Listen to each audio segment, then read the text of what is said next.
Okay, I'm going to have each one of you try your mics before we start. John, you want to try your mic? Hello, everybody. Billy? Hello. Martha? Welcome. Dean? Hello. Try that again, Dean. I want to make sure we hear you. Hello?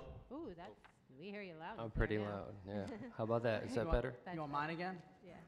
Good. Ed? Good? Too loud? Okay. Yep. Natalia? Hello. Can you hear me? Yeah, just a little bit louder, maybe. A little bit louder? Yeah. Is that better? Yeah. Is that good? Okay. All right.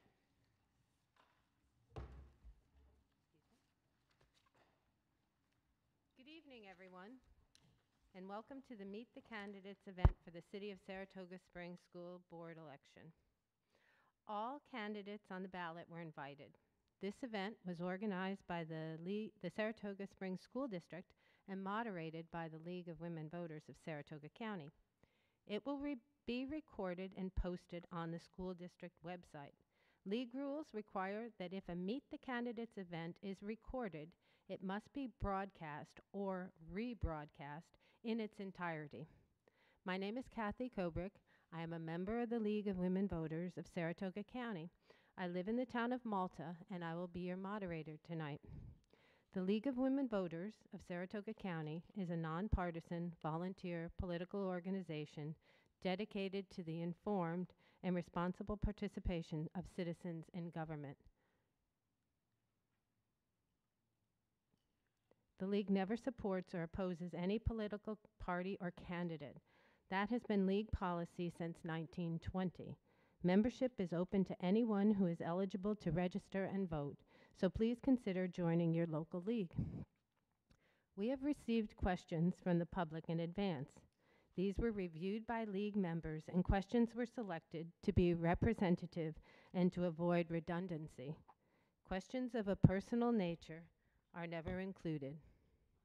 Candidates, this is your opportunity to let voters know your stance on these topics and how you will address the issues facing the Saratoga Springs schools.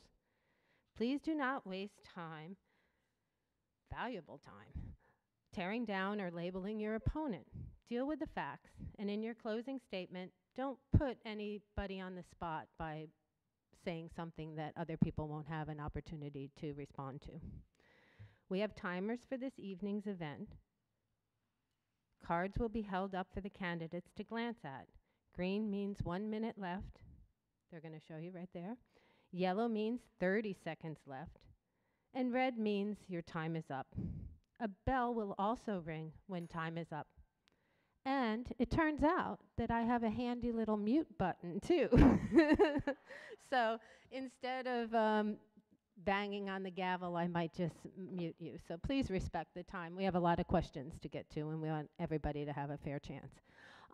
For those of you in the audience, we have pretty strict rules about recording this event.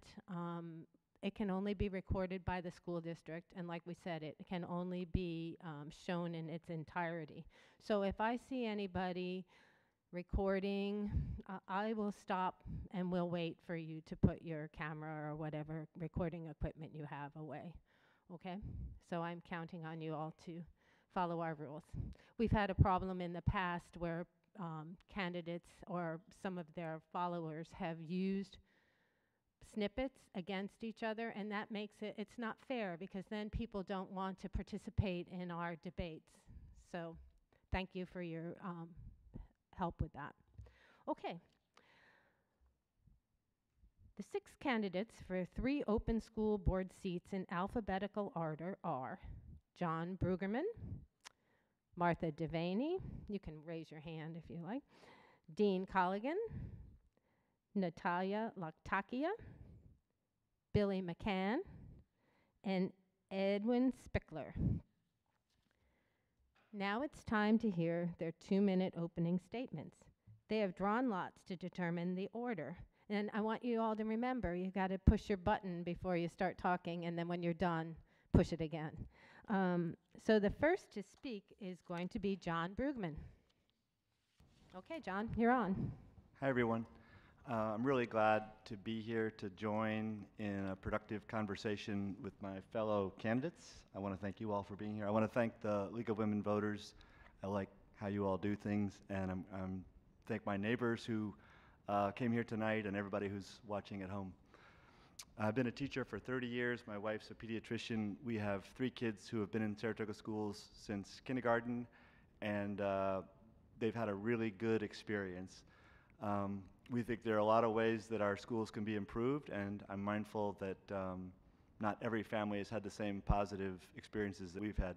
The most important challenge in our district, in my opinion, is socio-emotional well-being. Our schools should always be ambitious about reading, writing, and arithmetic, challenging students to learn as much as they possibly can.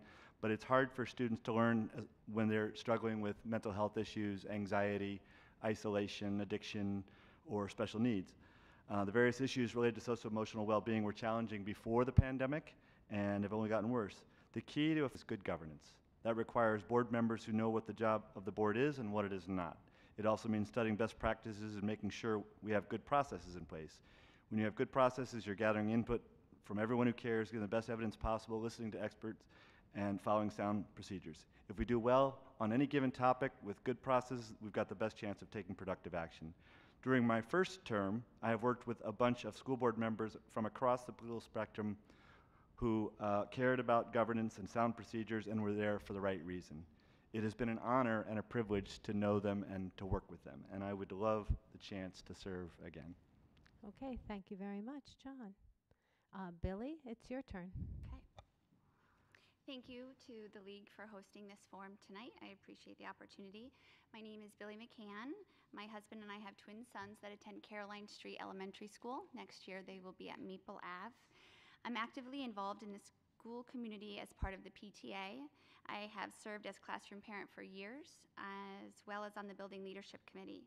I've been a pediatric OT for over 20 years and a certified life coach for the last 4 years.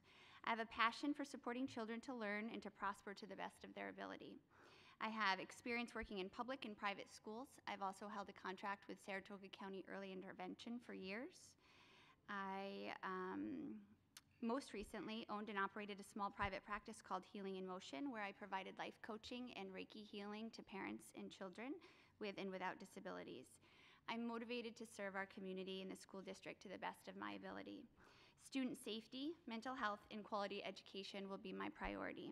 You can trust that if I'm elected, I will work diligently to bring curriculum and policy transparency forward, to foster communication channels between the school district and stakeholders. I feel that my professional experience, paired with my compassion, communication skills, ability to think independently, be open-minded, and work collaboratively would serve me well as a board member. Thank you. Okay, thank you, Billy. Next to speak will be Martha Devaney. Thank you. Do you remember your first day of kindergarten? I do. And I do because that day was so much fun. And as I run for school board, I recognize my belief in the ideal that schools should be fun and it should be welcoming for every student. I am running for school board because schools are the cornerstone of our community. Having spent my adult life building this community, I'm investing in serving our schools and our students for them to be the best that they can be. I began my career in community mental health, where I developed the Gestalt outlook, which is the ability to look at the big picture in finding solutions. I live in Wilton, and both my children graduated from the Saratoga schools.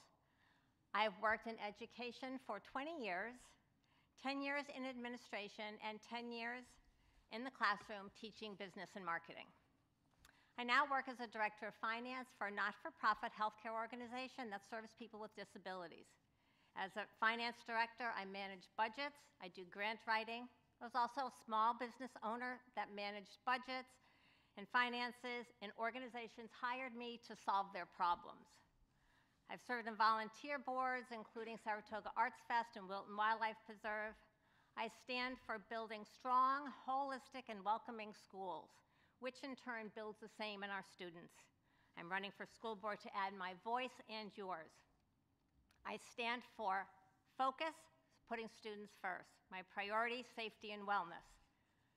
I support diversity, equity, and inclusion, and I'm here interested as a candidate to build community.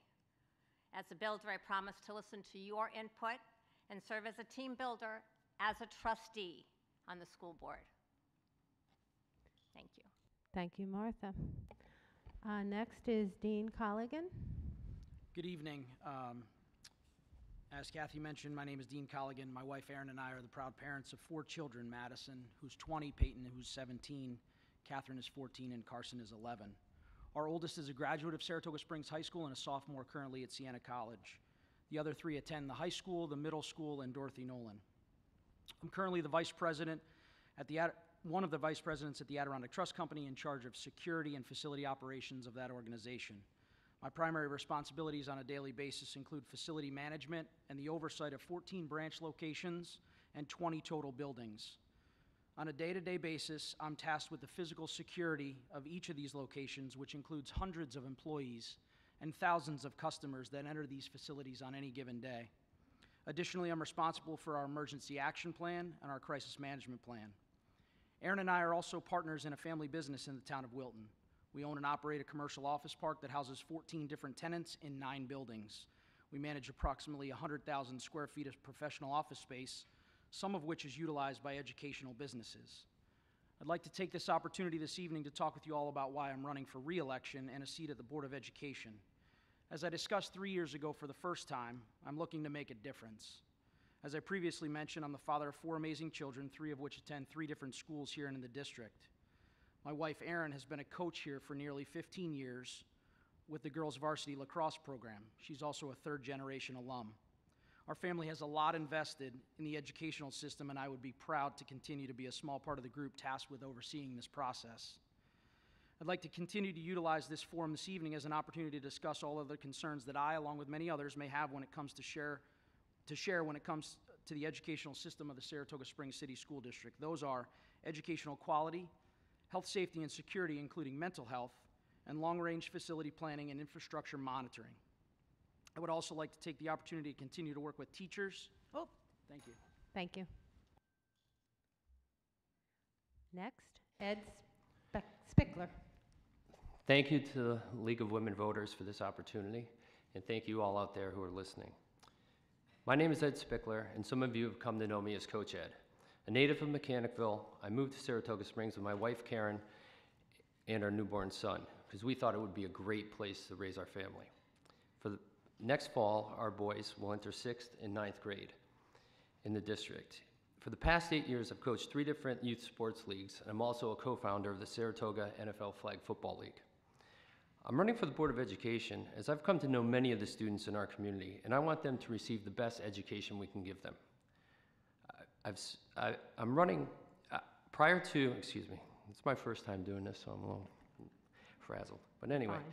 Prior to becoming Coach Ed, I worked at various large financial service firms, State Street Corporation and Prudential Financial, to name a couple. I served in the Treasury Department of those firms, and I oversaw very diverse groups of clients and worked with and managed very diverse individuals. I currently am serve as the treasurer of my HOA for the past 12 years.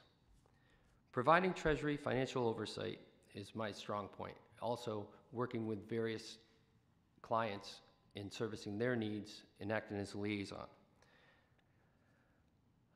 I truly learned the value of collaborating in a team in resolving complex issues and communicating effectively with various stakeholders. I'm much better in a one-on-one or fewer person situation than sitting up here on a panel for the first time in a long time. I'm running on a platform that's very simple. I think that we need to continue to have programs for special needs, and I think we also need to continue to focus on public safety as well as complete financial transparency.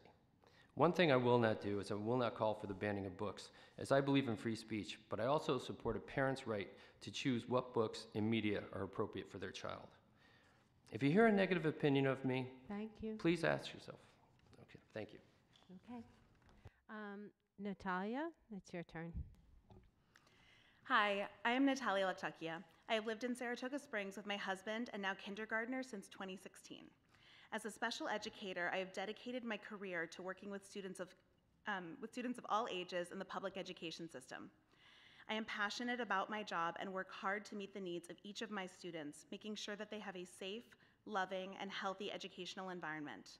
I want that for every student in every district, and I bring that commitment to my service on the board, especially in my role as Policy Committee Chair.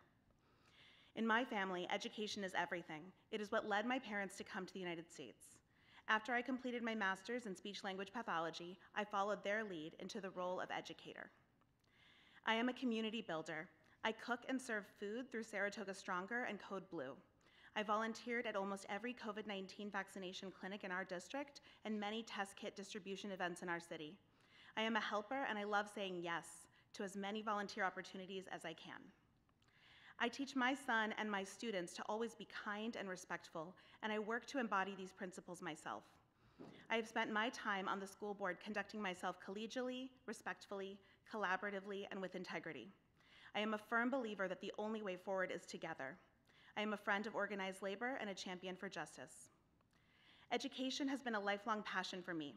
I work hard on my professional development classes, the many courses I have taken on effective board leadership and policymaking, my weekly voice lessons, and educating myself about the world around me. I am a person who asks questions and seeks truths. Thank you to the League of Women Voters for having this forum. For those joining tonight, I hope to earn your vote. Thank you. Okay, thank you all. Now it's going to be time for questions. Candidates will have up to 1.5 minutes to respond to a question. You are not required to respond. You may pass if you wish. Each candidate will be afforded 2 opportunities to request an additional minute during the question session for a rebuttal or to expand an answer. And someone has already asked if they could hold up their card right away so you know they're going to add a minute. Please hold up your red card and wait to be acknowledged by me before you begin your extra minute. We want to make sure you get all the time you can. This may only be done during the question session, and it may not be used for closing statements. Questions will be directed to candidates in rotation so that everyone gets a chance to respond first. So we're going to start with John again. Then next time, Billy, you'll be first. Okay. What is your vision for the school district in 10 years? Are there any issues that should be dealt with proactively? Thank you. I think it's a great question. I think right now we have some pretty serious problems brewing, and I hope that within 10 years we can resolve those problems and move on to some improvements. I think we are facing a very grave situation relative to the shortage of certain positions, especially teachers. Also, this is true for nursing, it's true for bus drivers, and there's some other positions. The solutions at that level need to be systemic. They need to involve probably the state and other districts, but we also have to do everything in our district to try to help with that. And in terms of moving forward, I hope we can really get a handle on the socio-emotional stuff. That's part of a national pattern, and it's difficult here.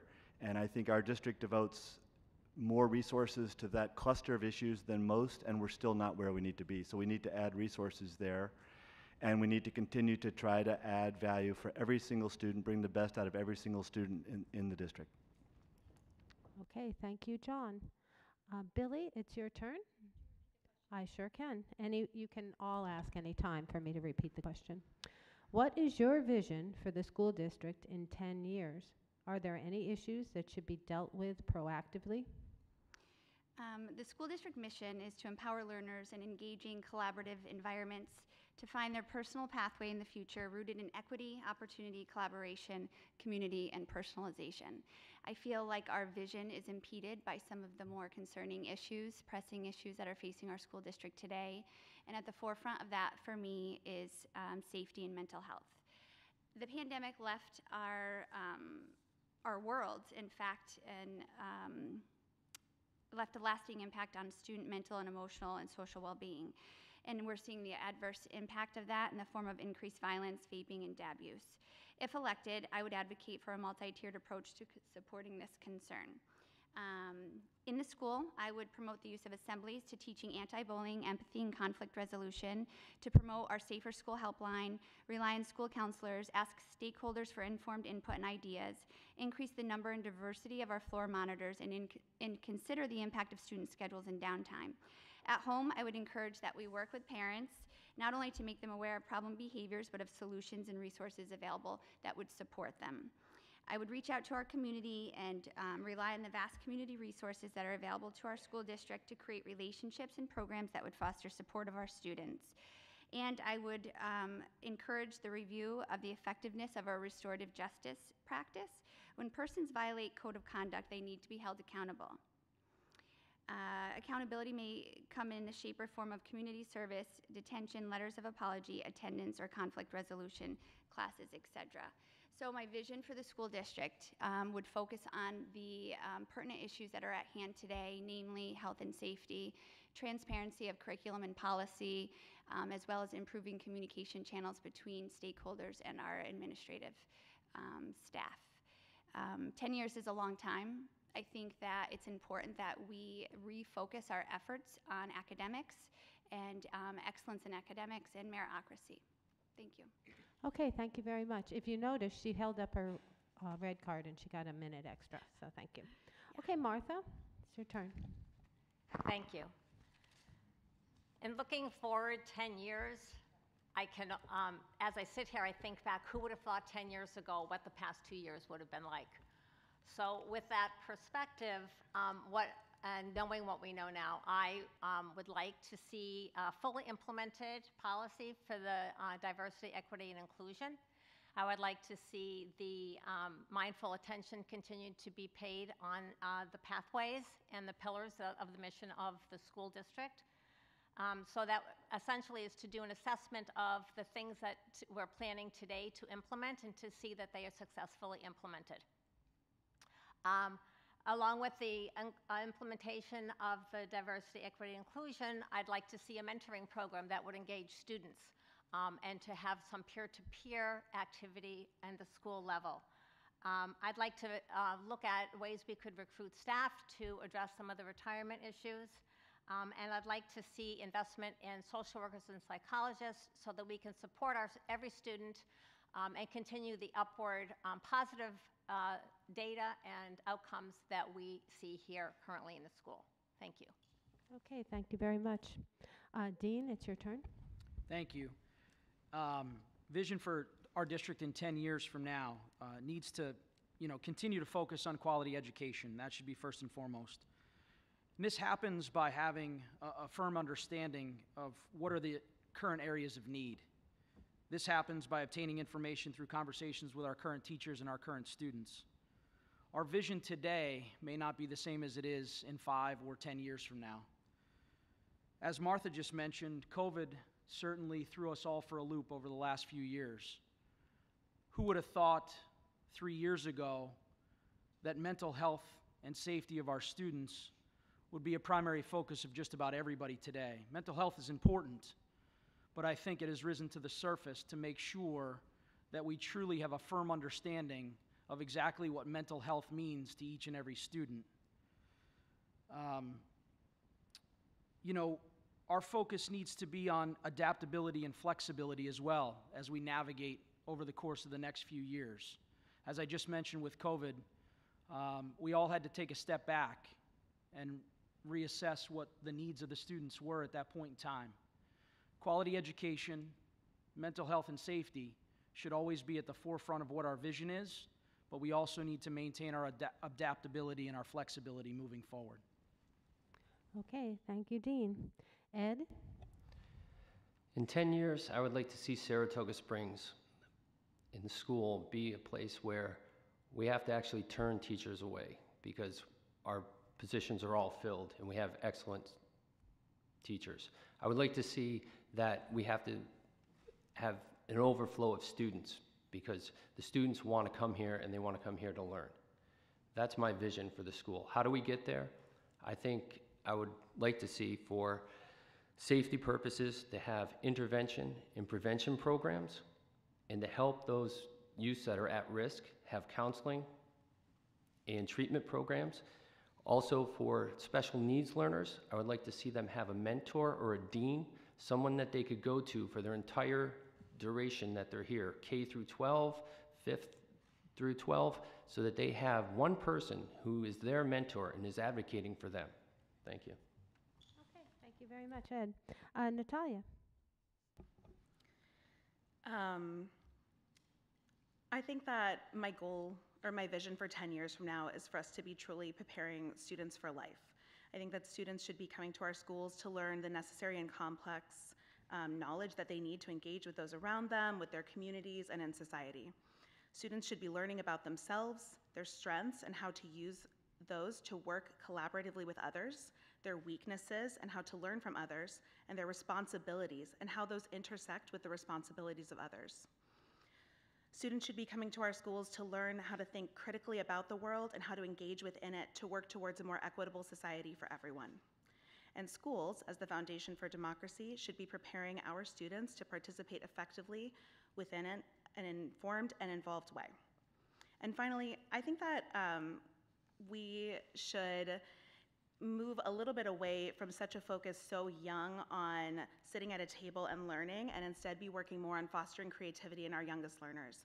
I think that this isn't particularly a Saratoga Springs thing, rather a nationwide thing that we're seeing, where we're really asking our students to sit at their tables and do academics from such a young age, when what we need to do is to really foster the innate sense of curiosity. We're moving on to the second question, and Billy, you're going to get to answer it first.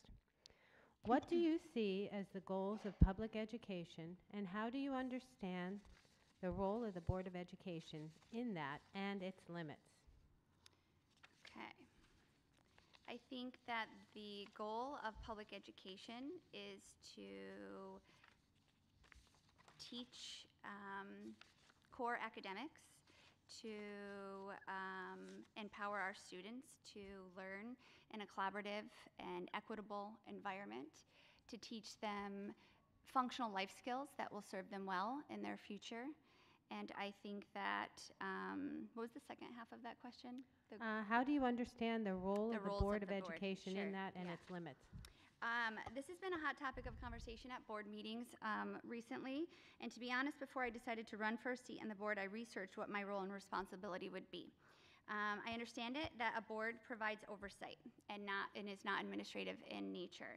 It provides oversight of budget, policy, and curriculum while adhering to state ed guidelines. We hire and evaluate the superintendent and adopt collective bargaining agreements that work in favor for teachers and CSE unions. And finally, we serve as a communication channel for stakeholders while balancing the school needs with what the community wants for the best outcome of everyone. If I'm lucky enough to be elected, I will bring forward my experience of 20 years working with children, parents, school districts, and my understanding of childhood development and life coaching skills. Okay, thank you, Billy. Next, Martha. Could you repeat the question, Sure. please? Thank you. What do you see as the goals of public education, and how do you understand the role of the Board of Education in that and its limits? Thank you. I see the goal of public education to be a resource for every student, and to be, as I've described, that cornerstone of our community, for it to reflect the values of our community. I see the goal of public education as being very student-centered, to recognize the unique capabilities of every student and provide a very inclusive environment where students are empowered and that they have the opportunity to develop and grow holistically. I think the overall goal, like Billy, I also read the parameters on that. I believe it's to be an integral part in moving forward the mission of the district, to function collectively, and to implement the policies that are approved by the board. I think also the role of the board is to be in compliance with New York State Department of Education while representing the interest of the district community. Thank you. Okay, thank you, Martha. Dean? Thank you. So, as the goal of public education and then the role of the board, education is the focus of public education, not only for today, but for life as well. I think one of the focuses that we need to have is to dig deep, right? Dig deep and learn as much as we can about each and every student that we have that walks through our buildings. Let's focus on strengths and weaknesses. Let's provide those students with the tools that they need to be successful in life. Not every student's going to go to college. Not every student's going to go right into the workplace. We have students that will sit back and try to find where their path is going to be. We have students that'll go and they'll sign up for the military at the age of 18, which is a phenomenal decision that people make. It enables us to have, the ability to sit here today in front of you all and discuss exactly what education in a public setting is. Supporting those life skills and those tools that students can utilize for the rest of their lives will be the most important thing I think that we should focus on in public education. And simply as a role of the board, I think we're here to support those folks, support the teachers to make sure that they have the tools to teach those students the ability for the rest of their lives. Okay, thank you, Dean. Ed, it's your turn.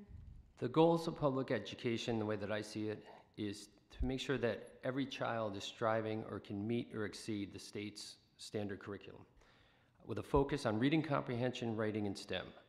Also to encourage and develop critical thinking skills. Also to teach individual responsibility and accountability and how to be good citizens and community members. Lastly, it should prepare the student with life skills for post-graduation, either college, skill or trade schools, or directly into the workforce. But they should be prepared to walk out these doors.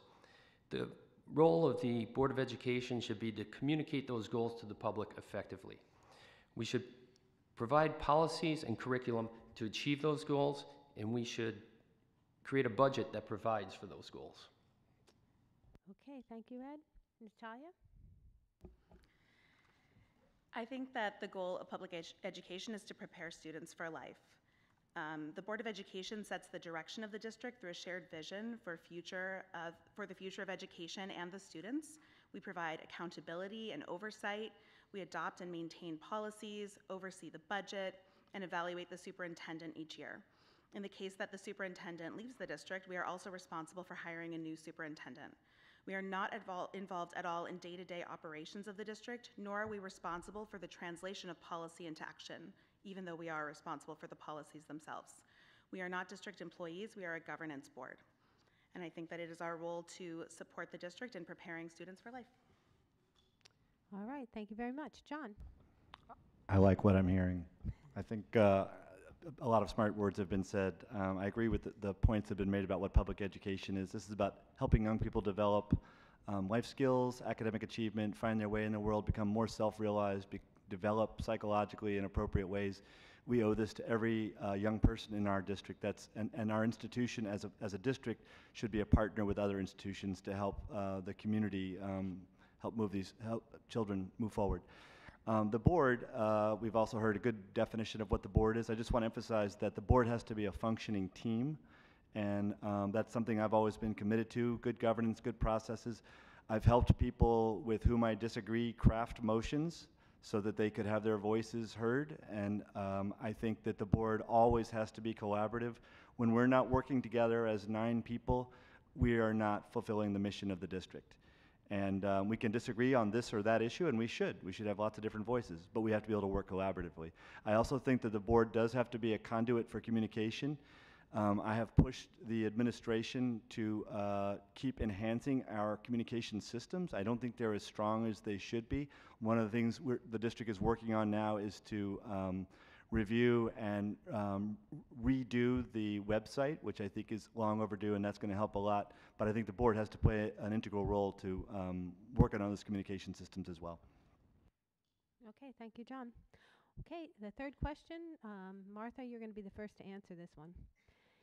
In your opinion, what does diversity, equity, and inclusion mean and look like to you in a public school setting? How do you see yourself contributing to the district's commitment to equity, inclusivity, and diversity? Thank you. That's a topic that I've mentioned twice already, and I'm thrilled to be aware that the diversity, equity, and inclusion policy has been approved at the board level, and that will be undergoing implementation. I'll skip a little bit ahead to say where and how I see myself involved in that is if I'm fortunate enough to be elected, I would like to participate in one of the subcommittees to oversee its implementation. In my current position, I do lots of program development, and I've done a lot of strategic planning in my career, and looking at implementation, measuring progress, measuring results is a critical aspect of what I believe we need to do to measure its effectiveness. What diversity, equity, and inclusion means to me is an opportunity for everyone to feel that they are part of this community. As people that currently live in our community and people that hopefully will join our community.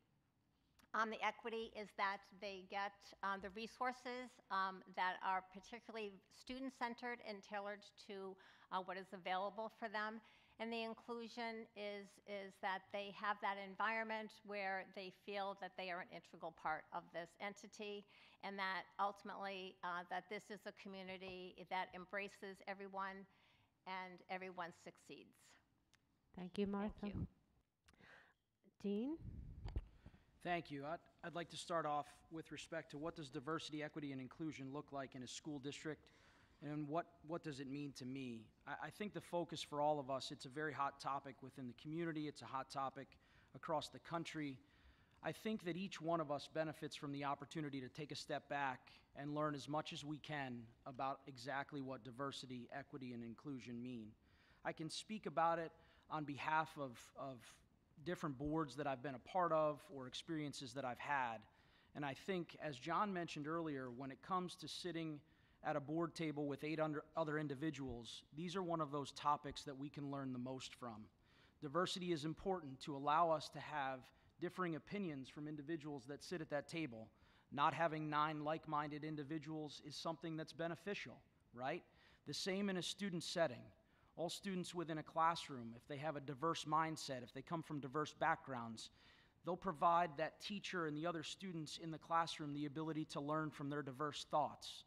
The equity component of this means that we try to have, we give the ability for all students to have their voices heard in those classrooms when we're talking about diversity, making sure that everybody understands the thought process that people have when they're discussing a topic of conversation, whether it's in a history classroom, an English classroom, or an elective classroom. Inclusion is very important. This is something that's been done for a long time within our district when we talk about students with Thank you. Dean, you want to use your red card, or you? That's okay. Okay. Thank you. Okay, Ed, it's your turn. You want me to repeat the question? Yeah. In your opinion, what does diversity, equity, and inclusion mean and look like to you in a public school setting? How do you see yourself contributing to the district's commitment to equity, inclusivity, and diversity? Well, the way that I see it is the way that I kind of grew up. Homogeneous town of Mechanicsville, went to Northeastern University and met kids from all over the world. And we all came together, working together for a common goal. That was our education. And we worked in different groups, and then I went off to big companies, and the same thing. We put aside our differences, and we got to work, and then we learned about each other. Everyone brought the best from their world into the work setting and gave their best. And that's how I see it in the school system. I think that's what we need to do. We need to come together in a common goal and work towards that common goal and bring the best of our world and meld them together. Okay, thank you, Ed. Natalia? I was proud to be part of the committee that crafted our district's DEI policy and regulation. I want each and every one of the 6,300 students in our district to be welcomed and affirmed in our schools, to have their needs met, to support them in growing their strengths and learning from others. I want us to celebrate our differences. For me, equity is when each and every student is served.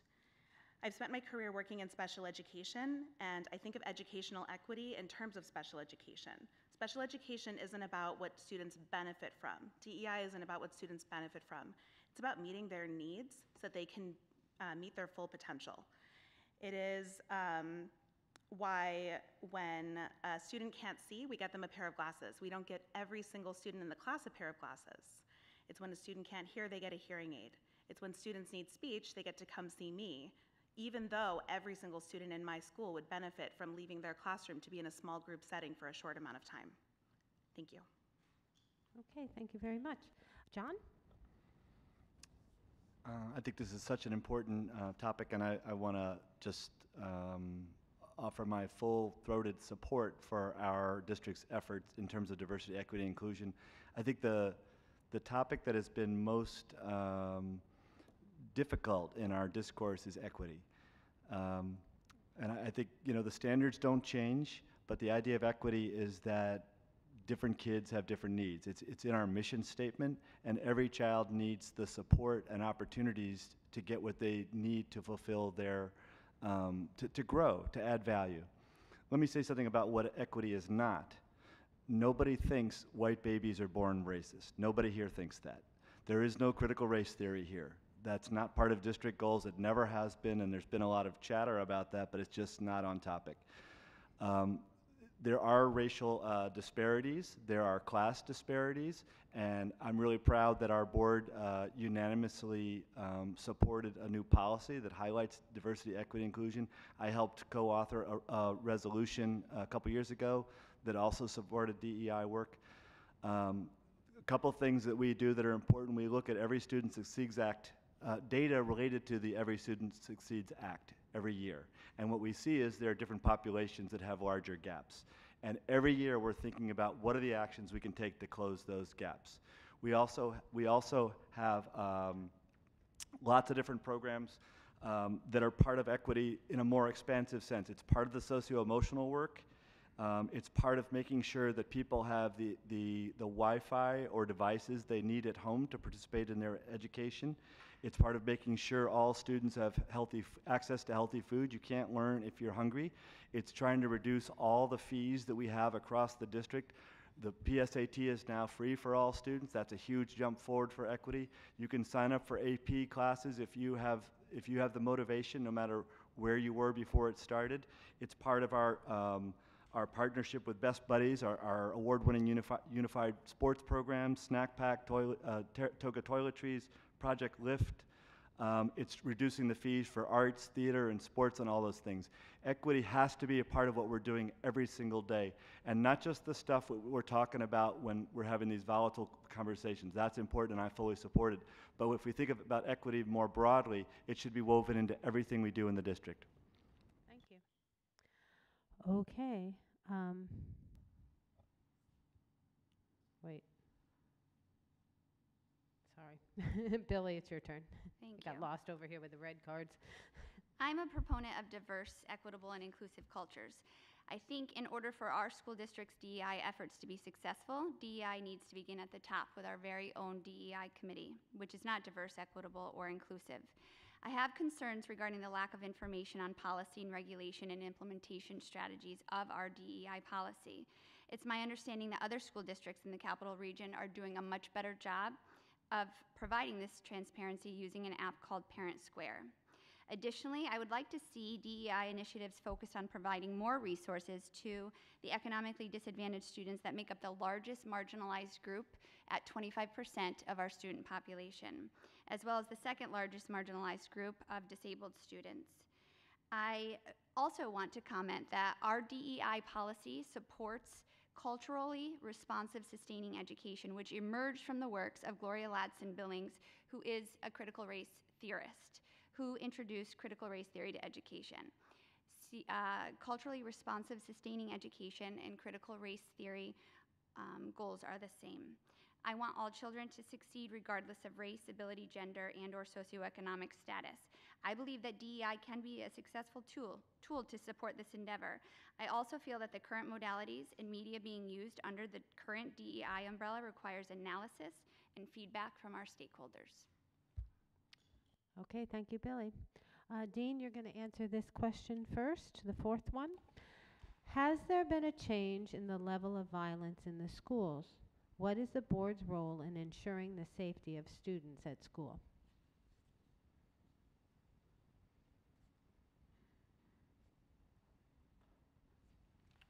Thanks, Kathy. I'm sorry, I was just writing a couple notes down. So do I feel like there's been a change in the level of violence within our schools? The answer is yes and no. The answer is yes because social media, unfortunately, magnifies any type of violence, whether it occurs within a school or whether it occurs in society. I think the types of violence that are occurring within the schools probably have changed over the years. 30 years ago when I was in school, I think we talked about going outside by the monument if somebody wanted to fight with somebody. Today it happens much differently. It happens all based on social media. There's no build up to whatever may occur out by the monument 30 years ago.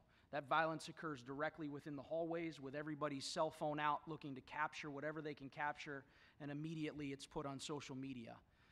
I think the board's role in the violence within the school system is to make sure that we're supporting our teachers and administrators is really what it comes down to, making sure that they have the tools in place to, I'll go ahead and use this now, even though I have 30 seconds left, to make sure that the teachers and the administrators have the tools that they need to make sure that the disciplinary actions that should be taken upon students who commit violent acts of behavior within the schools are taken care of.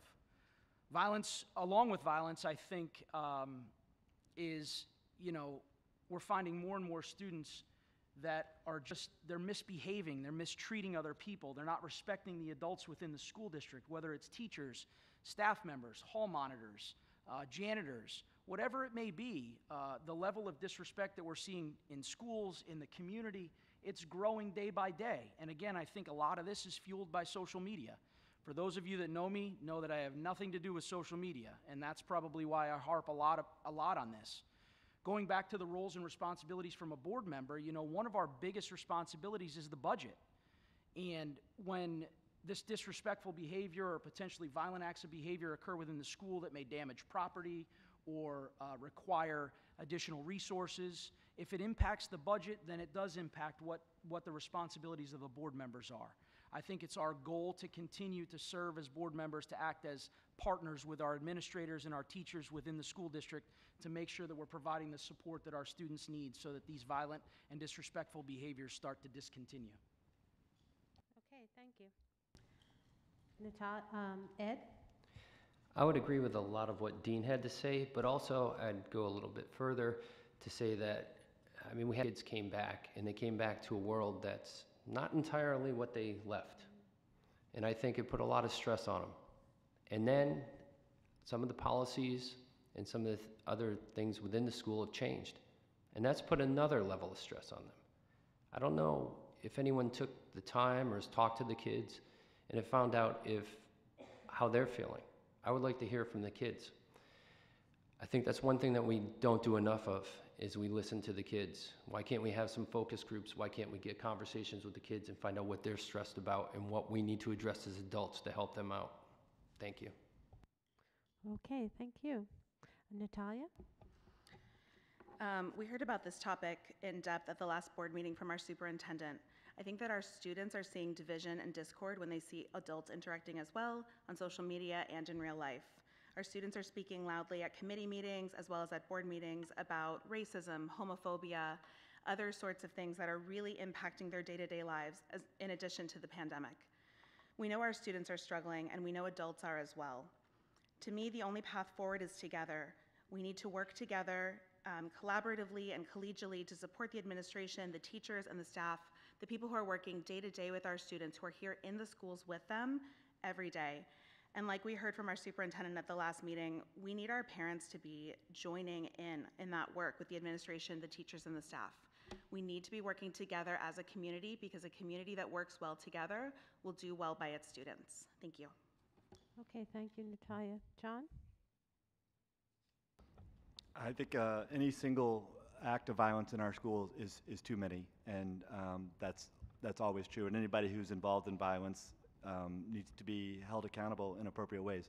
But I also want to cite the superintendent's comments and presentation at the last meeting, which was very instructive. And what it showed is that there has been no pattern of increasing violence in our schools. We see presentations each year. We've been watching it year to year, and this has been the case. We are seeing, as many districts are, an increase in disrespectful behavior, lots of frustration, lots of anxiety. This was true before the pandemic, and it's gotten worse with the pandemic. I think the board's role is to partner with everybody in the district who has a role in this, certainly the SROs, the grounds monitors, health services, psychologists, social workers, and our other community partners. This is a multi-dimensional set of issues. It's not one problem. And I want to also echo the point that social media is mostly a disaster. There's just so much misunderstanding and misinformation sown on social media that is almost never helpful and barely related to what's going on in the district. And it would be great when we're talking about bullying among our students to try to get parents to work in a different direction than bullying or trying to call people out or posting things anonymously, which to me is really a telling kind of situation that shows you're not interested in what's going on in the district. Thank you, John. Okay, Billy? Sure. Could you please repeat the question? Thanks. Has there been a change in the level of violence in the schools? What is the board's role in ensuring the safety of students at school? So I think I jumped the gun and answered this question preemptively, but it's very important to me to get my platform out there. I do feel that there is increased violence in our school, despite what the VADAR report or any other report has shown. Maybe not violence in the form of physical altercations, but just violence in the general sense of what violence means. Disrespect, destruction of school property, bullying, that's all violence in my opinion. So I think that it has increased and I think that it's a big problem. I think that it is a multi-tier approach. I think there's lots that we can do in school. We've been hearing from our students about the need for more assemblies and anti-bullying and empathy and conflict resolution classes. I think we need to improve the communication between the district and our parents. The lack of communication instills doubt in us. It makes us suspicious that we're not in the loop, that things are happening in the school that aren't being communicated to us. So I think we have to increase and improve communication. I think we have to reach out to our stakeholders. We need to speak to the SROs, the floor monitors, and the ground monitors. They're the ones that deal with it every single day. They have the most inside information and can offer lots of informed opinions and supports on how we can best remedy this along with our students. Okay, thank you, Billy. Martha? Thank you.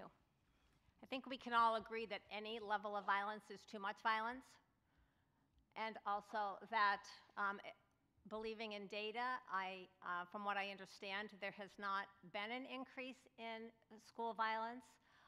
There may be an increased awareness due to such variables as social media.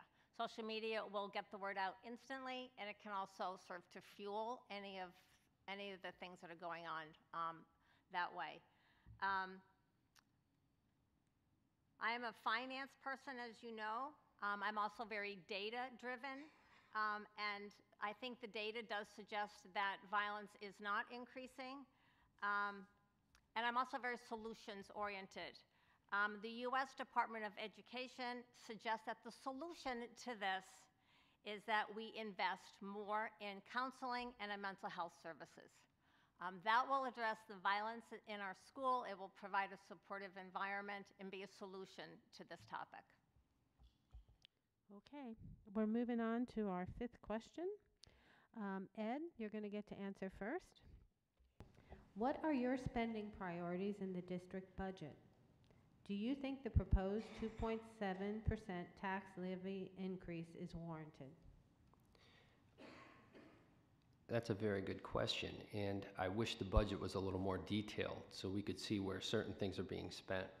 When you talk in terms of budget codes and things rolling up into big old budget codes and into curriculum, it's very hard to look through and find the detail as to what curriculum and program we're talking about. I think that there should be more spending and not cuts to programs for the arts, for instance, music, where kids who are most at risk can find their level of self-confidence. I also think that, addressing the special needs learners, that we need to keep them in classes with their peers and be able to give them the services to bring them to a level playing field so they can learn along with their peers instead of on their own or being sent to services outside the district. Thank you. Okay. Natalia? Would you repeat, please? Sure.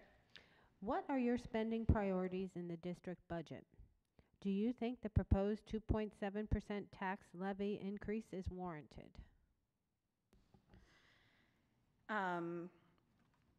So every year, what we see is that we are forced to make cuts because the cost of increasing our programs, or the cost that our programs just automatically increase each year, is more than our tax levy. It's more than the amount of money that we bring in.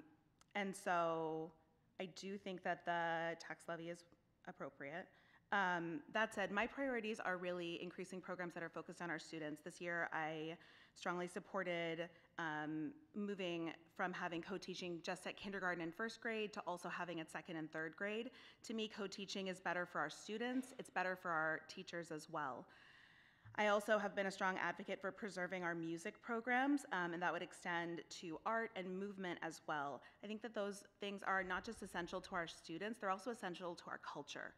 When we have a strong music program, when we have a strong arts program, and when we have strong movement or PE and our athletics programs, I think that that makes school into more than just being about sitting at a desk and learning. It really becomes more focused on preparing our students for life and to be human beings in a culture, in a society.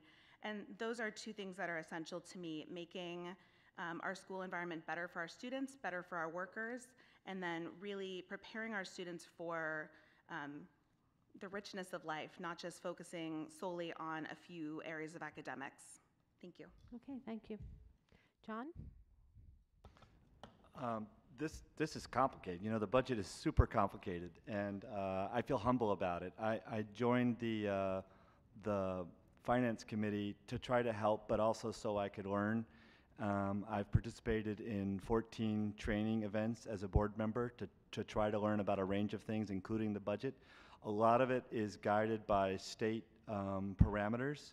The tax levy that we are able to implement is shaped by a very complicated equation guided by state law. I think it's appropriate what we've been doing.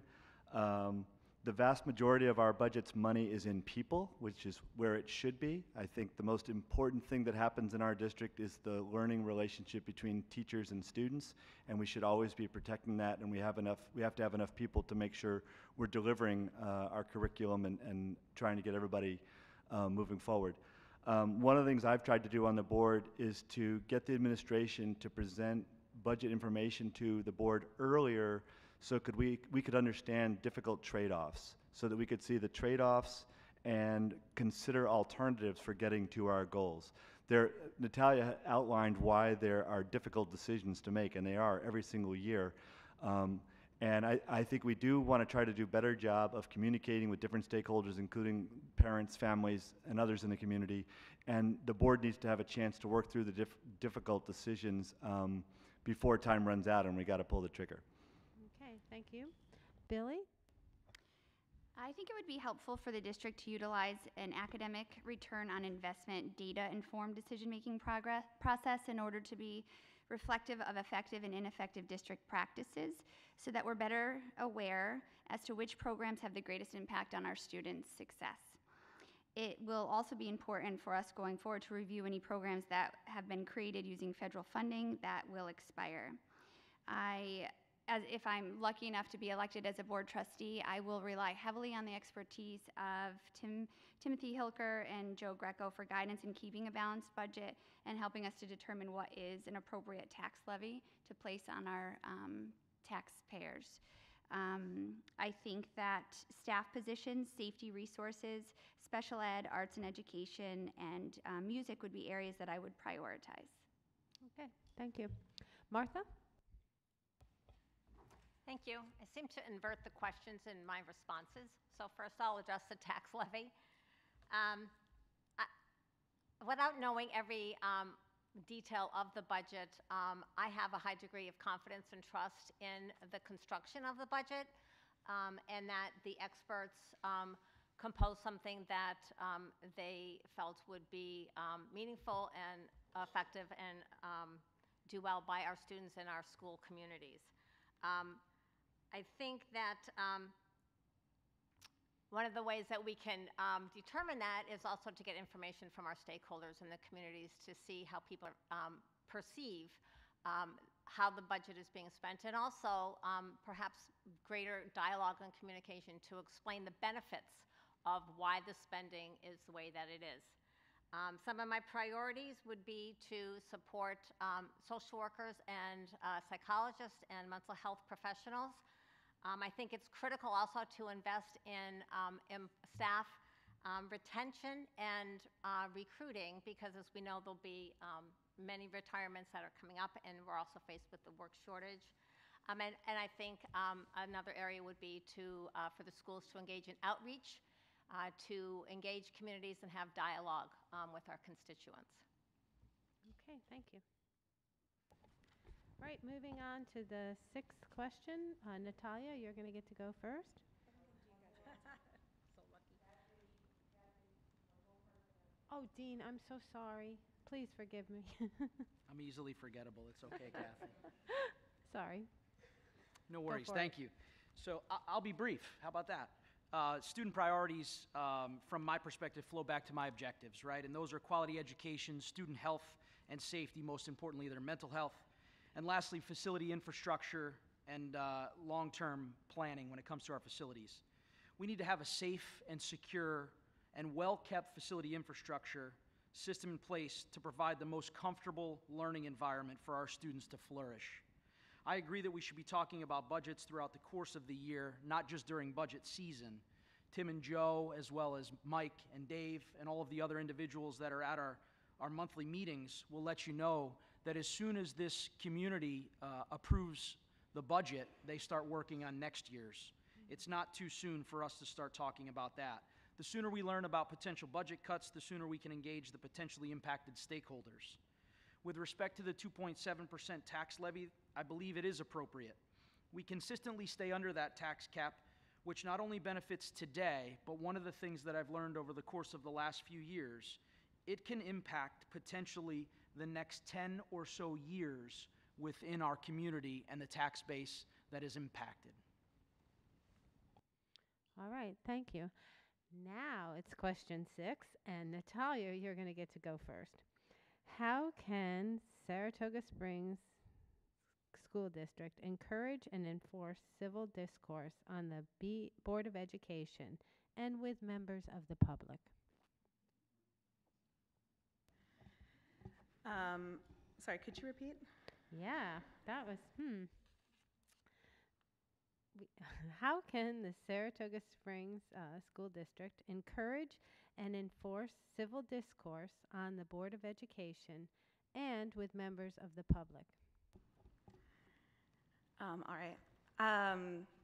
So in terms of the Board of Education, we do have a series of agreements that we create at the beginning of the year where we have our essentially a code of conduct for us to follow. However, it should be noted that the district code of conduct and all of the policies also apply to board members as well.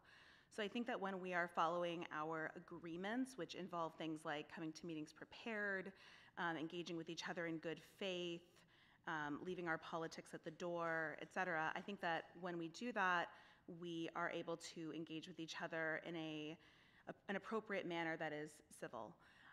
In terms of the public, I'll be honest, I'm not quite sure how to answer that question. I do believe that it is important for the public to be able to come and share their thoughts with us. That's why we have 2 public comment periods. And so I think that the enforcement that we have on that is the time limit. And I think that it is good that our public is engaged and coming to share their ideas with us. I always take notes. I always learn from the public. And I want for more people to have their voices heard, not just at the school district, but also at other levels. It's important to be engaging with the different governance bodies in your community, in your state, nationally. I think that, I'm just gonna use my card.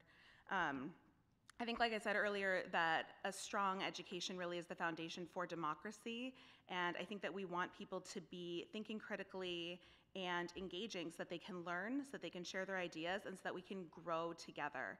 I think that it's, like some of my fellow candidates were saying earlier, it is important for every voice to be heard. It is important for us to talk about our ideas. When we talk about what we think and when we learn from each other, we can work towards a better world.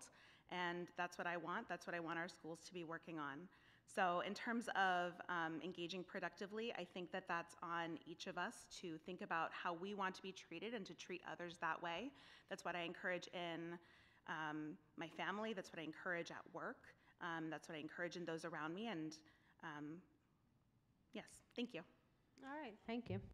John? What she said.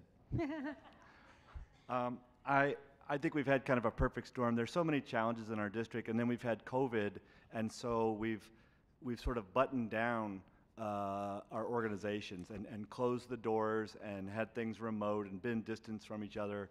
And all the time we're getting more and more frustrated. Uncertainty has been sort of the mantra of our time. And so it's been frustrating for everybody. We're all frustrated with this situation.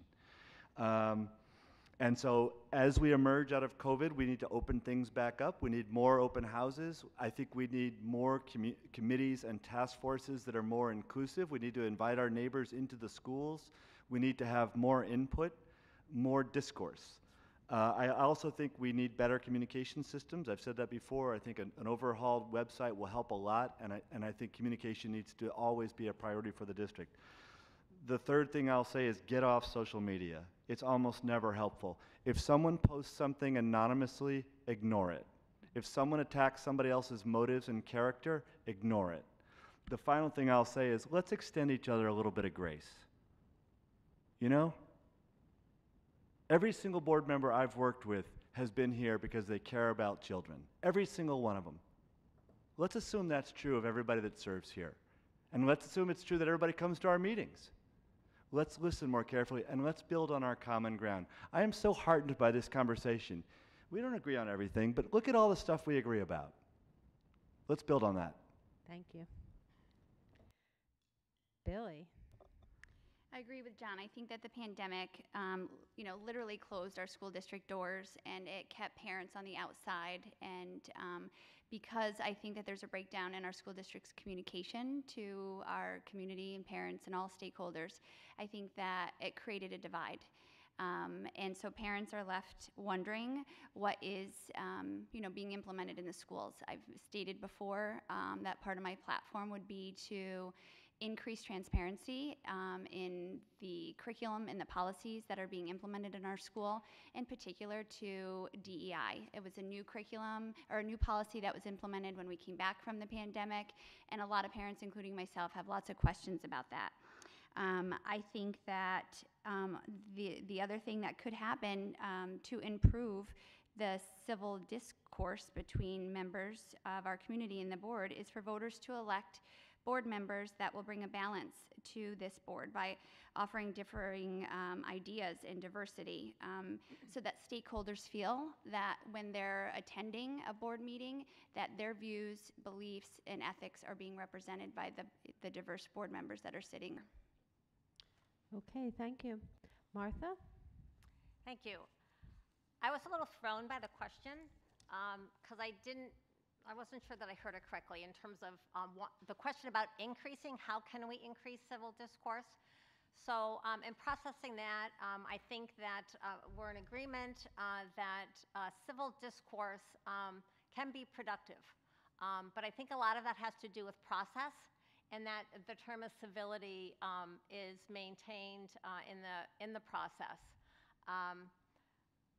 And that people's inputs and people's opinions are valued and processed. Because when people's opinions and information are valued and processed, they can be churned and then come out with a better result.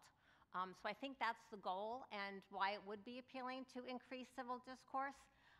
Certainly I support the public comment area, and I like the idea of having a task force to look at this in ways that we can expand civil discourse and engage community members, and perhaps students as well, that classes could study this and the value of civil discourse at the board level, and then how that is of value and how we can improve that for everyone's learning and increase productivity.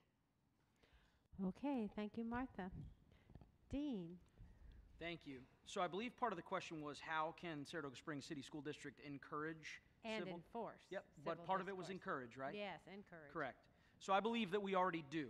right? We do encourage civil discourse. We do that in a multitude of different ways, primarily, as some other folks have mentioned, that's done through public comment, which happens 2 times during every meeting. Over the course of the last few years, we've had many people who have gotten up to speak about various things that they're passionate about. We don't always have to agree with them. There may be individuals at the board table that do, and there may be individuals at the board table that do not. The key to those individuals that are listening to what the public is telling us is that we are acting with respect and professionalism at all times. There's an individual here who was a coach for a very long time named Coach Johns, and you may have seen his slogan on lawn signs. You may have even seen it all the way down to Duke University and the students that he impacted down there. And it's a simple message: act with respect always. If we're doing that, then no matter what the discussion is, we have an opportunity to learn from each other. I take that opportunity each and every time that I come to the board meetings. The bottom line is we should treat others the way we would like to be treated, always. Okay, thank you, Dean. Ed? Well, within the board, I think you got to be willing to come and look at things objectively. Be willing to look at the good, the bad, and the ugly. And you got to be able to discuss them, and you got to be able to come to agreements and have hard conversations, but civilly. Now, when dealing with the public, I think that the board has to have a continuous open dialogue with the public. There should be some mechanism, even outside of the open minute meetings and things like that. The public should be able to speak to the board, and the board has to communicate openly with the public. Also, with the committees, get parents involved in these committees. The board should approve who are on these committees and make sure that they are inclusive and diverse and have diversity, because you can't have a committee that is just full of just one stakeholder or one group or segment of the community. It has to be representative of everyone. Thank you. Okay, it's about 8:13. I think we're going to make this question the last one, and then we'll move on to closing statements.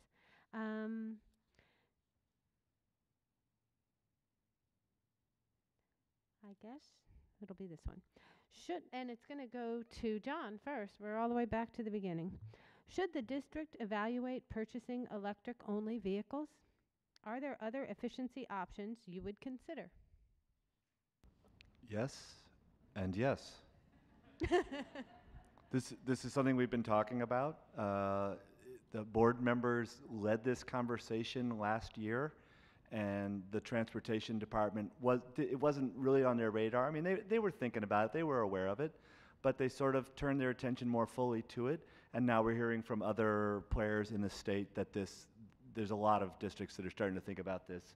And it would be great, you know, it's a difficult thing. You don't want to get too far out in front of it when it's really expensive and not yet all the kinks are worked out.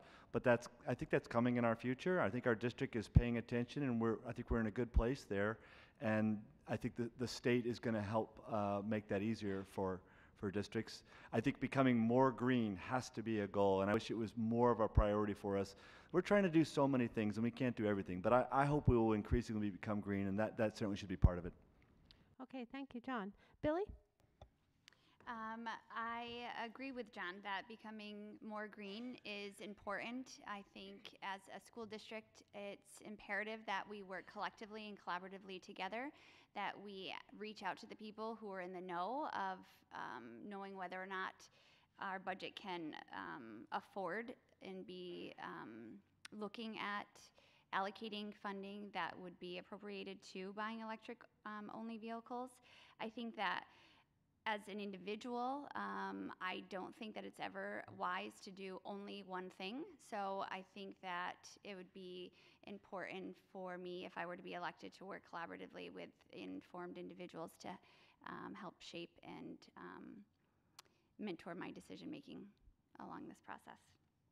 Okay, thank you. Martha? Thank you. I would love that for the school to have electric only. I have an electric car and I love it. However, I don't think it's quite as simple, although it would be lovely if it was yes and yes as an answer. I think it's definitely a goal and the direction that the school district should head. incrementally, and that would be a cost savings and just a greener solution. I think there are some complications and some considerations, such as charging mechanisms, heated garages, distance that the buses need to go, et cetera. I think so that there are some infrastructure considerations that need to be looked at in the big picture. So while I support heading in that direction, I think it would be prudent to study some other districts that have also gone this way and make a decision and commitment to move incrementally toward having that. Thank you. Okay, very good. I want to emphasize that it said, should the district evaluate purchasing electric-only vehicles? Okay. All right. Dean Colligan? Sure, thank you. So the question of should the district evaluate purchasing electric-only vehicles, the answer is simply yes. We should always evaluate every opportunity that we have to be better stewards of our community and our environment. We should always strive to completely understand all the pros and cons that are associated with all decisions of magnitude, this being one of them. We took an opportunity a couple of years ago, Dave and his team through the Transportation Department, of communicating with a school district downstate that had started to migrate their bus fleet over to electric. That's really where the focus is, I think, today, not necessarily from the vehicles or the cars that administrators or teachers may use within the community, but more so on the school buses, right? That's how we get our kids to school every day safely. And just like Martha mentioned, there's so much more. One of my focuses has the word infrastructure in it, and the amount of infrastructure that goes together with electric charging vehicles is monumental. However, as I mentioned, yes, we should evaluate this opportunity and, again, find a way to be better stewards of our community and our environment. Okay, thank you, Dean. Ed? Yes, I'm all for exploring the possibility of purchasing an electric vehicle. I know it's promoted as the green solution right now, but a very big problem facing this industry is that the batteries are literally hundreds of pounds of toxic chemicals, and they have no way to dispose of those batteries. The only current proposal of disposing of those batteries is dumping them into the oceans. So this would come at a great concern. So, and how green is that? I'm a lover of seafood. I don't know that I want to have a seafood that's full of these toxic chemicals. Thank you. Okay.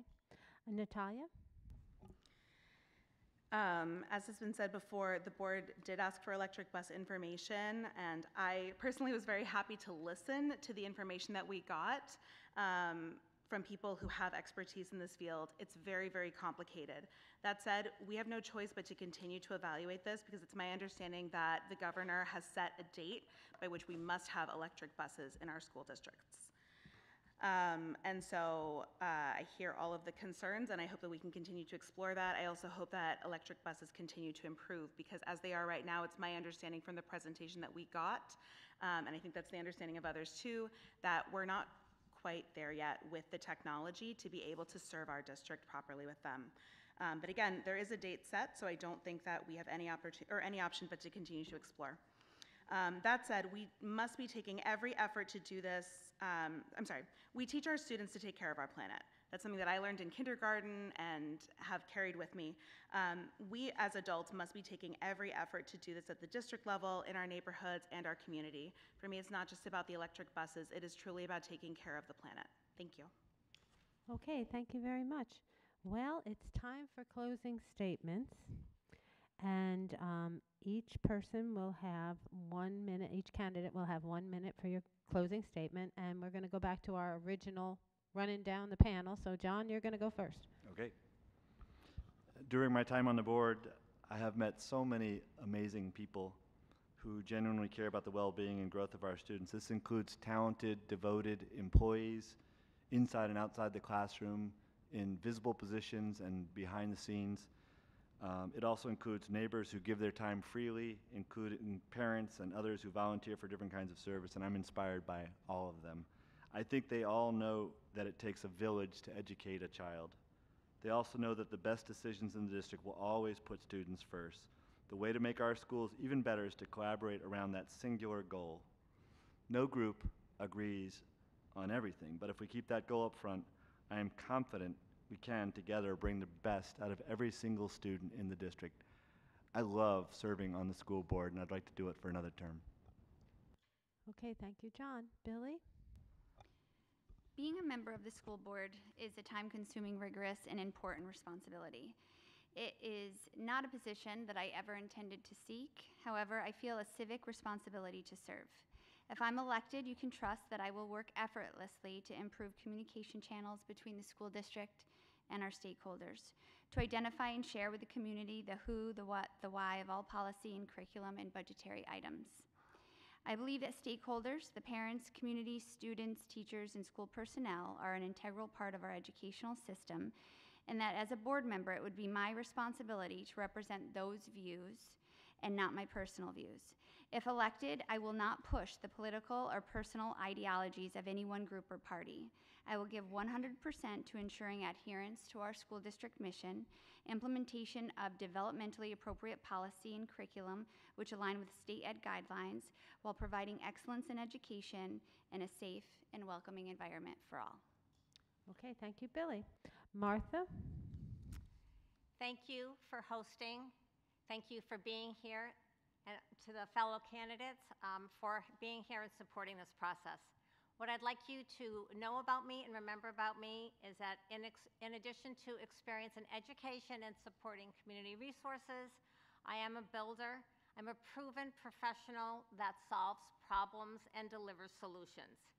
I'm skilled in board practices, and I will add to the productivity of the board.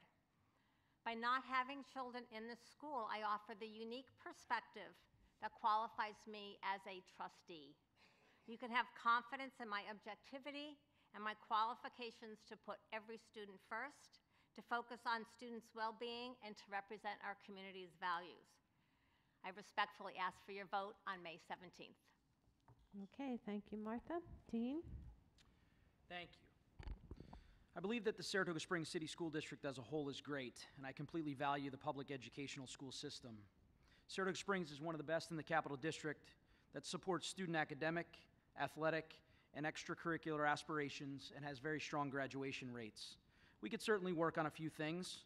We continue to monitor such things as class sizes, challenging educational opportunities within some of our programs, and most importantly, the health, safety, and welfare of our student population through mental health support channels. I hope that you have all learned a little bit more about me and the other candidates this evening. I want to thank the League of Women Voters, the Saratoga Springs City School District, all of you, and those listening at home.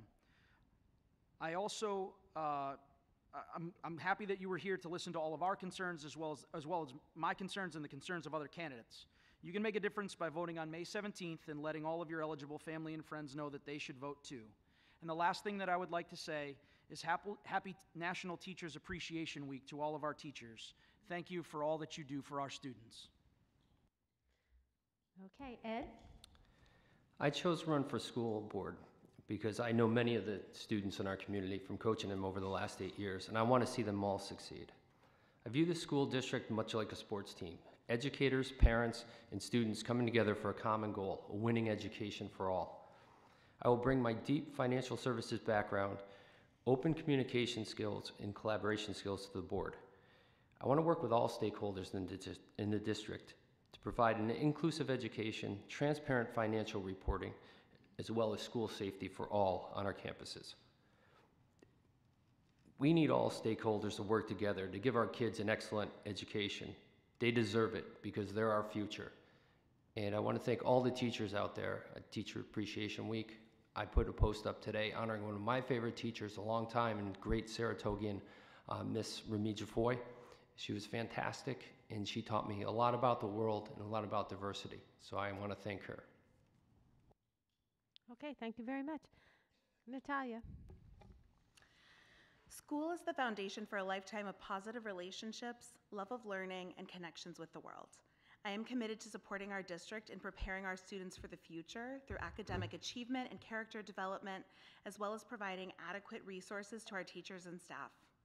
I am a special educator at a public elementary school, as well as a community builder.